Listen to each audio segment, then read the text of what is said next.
friends. Hi, transition friends.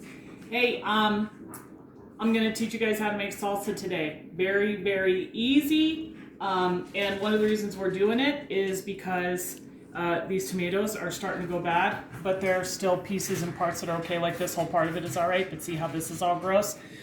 Once you make the salsa, then that takes care of that issue. So, here's some things. Obviously, we got our tomatoes. We have little ones we might add a little bit later on. We have different kinds of peppers. We have a bell pepper, we have Anaheim peppers, and we have jalapenos. We have 3 different kinds of onions to choose from. We got a red onion, a white onion, and a yellow onion.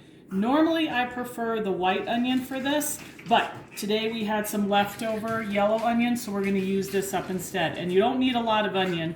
Little onion goes a long way. So I'm going to wash up stuff and kind of get it prepped, and then we're going to show you how to do this. So Izzy is filming for me.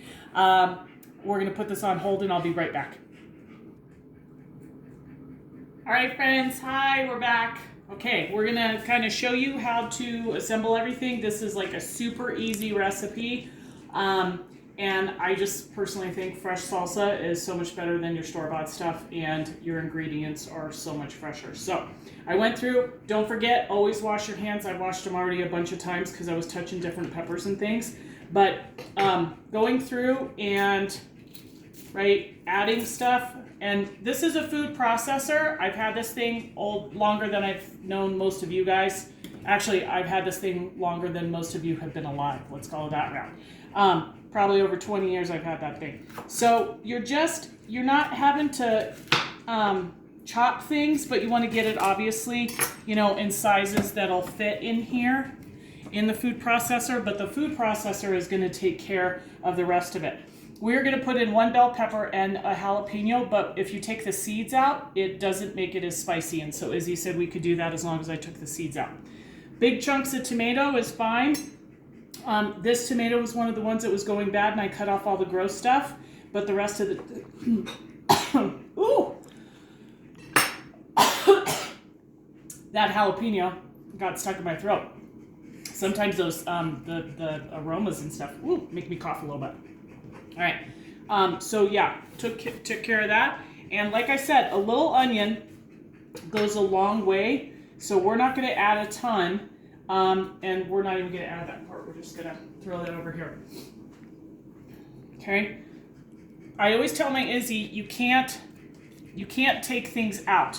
You can add more, but you can't take things out. So remember that. Always start with the amount that you roughly think.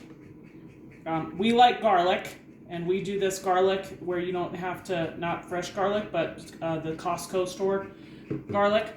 It smells so good. It smells so good. And then a little salt and pepper. And again, this is one of those things that you can add later on to it, right?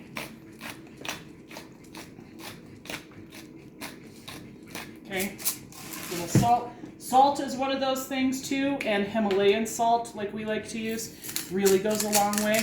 So we don't add a ton. Yeah, the Himalayan pink salt is like really salty. Really, really salty, right? We're going to take that off of there, all right? And then this is how simple as it is. We put this on here. It's going to get real loud. Okay, woo!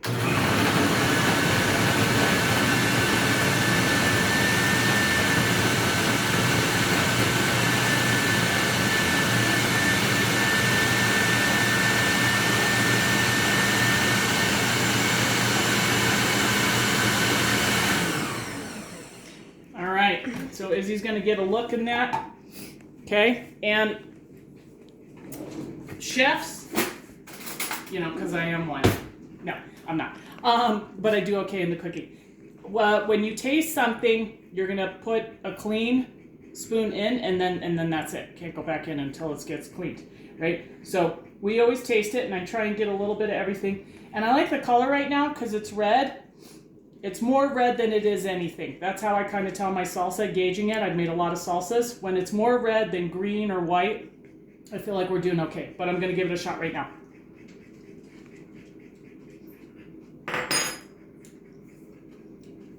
Tasty. My turn. Little kick. Little kick to it, but not too bad.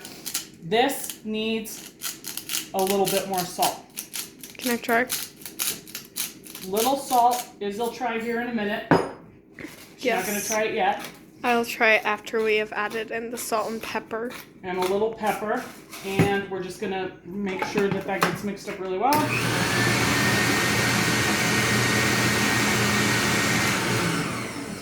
Okay, we're going to give this a shot. We're going to be back in a minute. All right, friends, that was good. We added a little bit more salt, a little bit more pepper. Very tasty. Just to let you know, the longer you let things sit, the more the flavors kind of come about.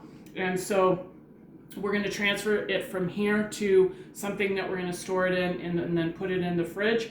Tomorrow, it's going to taste a little different, so you got to be prepared for that. If you don't have a food processor, some blenders work okay on something like this, and you definitely want to check that out with your parents to make sure that your blender works, but you can do that too sometimes in a blender. And if not, if you don't have anything like that, you can just finely chop everything, which takes a little bit more extra work, but that is something that you can do too. So again, we love fresh made salsa. We put it on our eggs in the morning. We'll eat it as a snack with chips and salsa. We throw it on our tacos, you know, so on and so forth. So we love making fresh salsa. And when the tomatoes are starting to go bad and we don't have a use for them, that is a great way to cut off the bad stuff and then make something good. So thanks for joining us today. Don't forget to always wash your hands. I've washed them a bunch of times when you guys weren't looking. And stay safe, be happy, be healthy. Big smiles.